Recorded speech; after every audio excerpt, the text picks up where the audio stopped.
What's the meaning of chapter?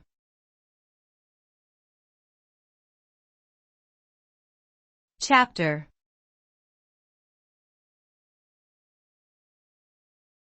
Chapter.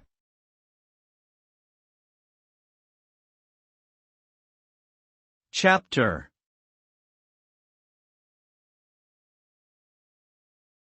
Chapter.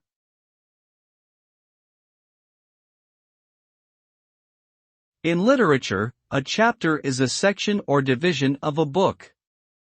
It is used to organize and break up the content into manageable chunks, making it easier for readers to follow and understand. Chapters typically have their own titles or headings and tend to have a logical flow from one to the next. They are often numbered sequentially and may include subheadings or subchapters.